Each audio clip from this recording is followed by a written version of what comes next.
Assalamualaikum warahmatullahi wabarakatuh. Perkenalkan, saya Amelia Putri dari SMP Negeri 58 Jakarta. Izin membacakan ringkasan materi pendidikan agama Islam kelas 8 yang berjudul Meneladani Inspirasi dan Kontribusi Ilmuwan Muslim pada Masa Bani Abbasiyah untuk Kemanusiaan dan Peradaban. Perkembangan ilmu pengetahuan umum. Sejak berkembangnya Bait al-Hikmah, banyak ilmuwan yang tertarik karya-karya terjemahan pengobatan Yunani. Mereka kemudian mendalami karya-karya itu dan mengembangkannya menjadi ilmu kedokteran. Saat itu, dokter menjadi profesi yang cukup menjanjikan. Penghasilan yang diperoleh juga cukup besar, apalagi dokter-dokter yang bekerja di istana dan melayani para bangsawan. Karenanya, banyak orang yang tertarik belajar ilmu kedokteran. Pada awalnya, filsafat banyak digunakan oleh sekelompok umat Islam dalam berdiskusi dengan kalangan non-muslim tentang permasalahan-permasalahan agama. Selanjutnya, filsafat berkembang menjadi ilmu pengetahuan yang banyak menarik minat para ilmuwan. Di dalam tradisi keilmuan Islam, ilmu filsafat dikenal dengan istilah al-hikmah dan falasifah. Orang-orang yang ahli di bidang filsafat disebut dengan hukama dan filosof. Sebutan ini diberikan kepada mereka yang menggunakan akal dan logika dalam mengembangkan ilmu pengetahuan.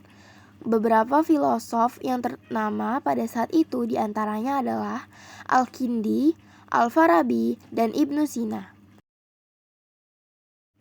Astronomi dan matematika berkembang cukup pesat selama masa keemasan Bani Abbasiyah.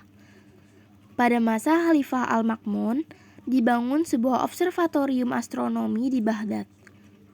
Observatorium ini berfungsi untuk melakukan pengamatan terhadap benda-benda langit. Selain di Baghdad, observatorium astronomi juga dibangun di Damaskus. Saat itu, para astronom Abbasiyah telah bekerja untuk menentukan ukuran bumi dan kelilingnya. Dari pekerjaan itu, para astronom Abbasiyah berhasil membuat tabel astronomi yang digunakan secara luas baik di dunia Islam, Eropa, maupun Cina. Tabel astronomi karya astronom Abbasiyah berhasil menggeser tabel astronomi Yunani dan India yang sudah dipergunakan sebelumnya. Perkembangan ilmu pengetahuan agama. Ilmu kalam merupakan ilmu yang mempelajari tentang Tuhan beserta segala aspeknya. Ilmu kalam juga sering disebut dengan ilmu akidah, mempelajari tentang pokok-pokok keyakinan. Ilmu tauhid mempelajari tentang keesaan Allah, dan ilmu usuluddin mempelajari tentang pokok-pokok agama.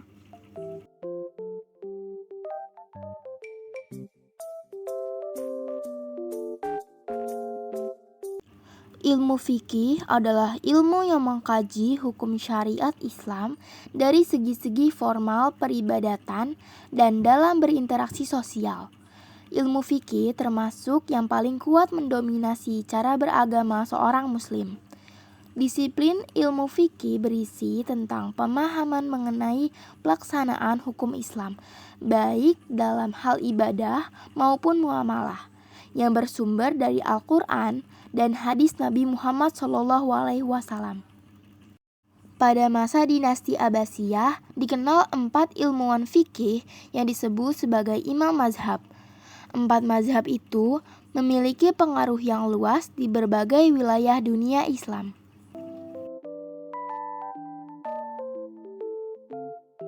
Pada masa Abbasiyah, ada sebagian ilmuwan yang memberikan perhatian kepada kajian tentang akhlak manusia. Kajian akhlak membahas tentang perangai, tingkah laku, atau tabiat seperti kesederhanaan, keberanian, kebebasan, kecakapan, dan lain-lain.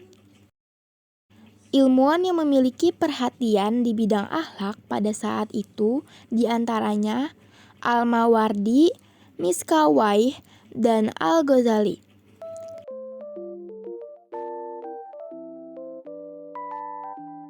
Hadis adalah segala yang bersumber dari Nabi Muhammad SAW, baik berupa perkataan, perbuatan, maupun ketetapan. Hadis hidup di tengah masyarakat Muslim sepeninggal Nabi SAW dalam bentuk riwayat yang diceritakan dari satu orang ke orang yang lain secara turun-temurun dari generasi ke generasi. Pada masa Abbasiyah, ada 6 kitab hadis ternama yang berhasil disusun oleh para ilmuwan hadis. Kitab-kitab hadis itu diberi judul sesuai dengan nama para ilmuwan yang menyusunnya.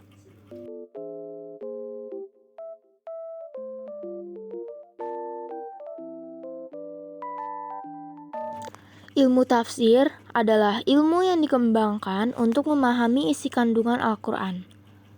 Pada awal masa dinasti Abbasiyah, ilmu tafsir masih menjadi bagian ilmu hadis. Para ulama memahami Al-Quran bersumber pada hadis-hadis yang diriwayatkan oleh imam hadis. Pada perkembangan berikutnya, tafsir Al-Quran mulai dibukukan secara terpisah. Mereka yang menyusun kitab tafsir ini disebut dengan mufassirin atau ahli tafsir.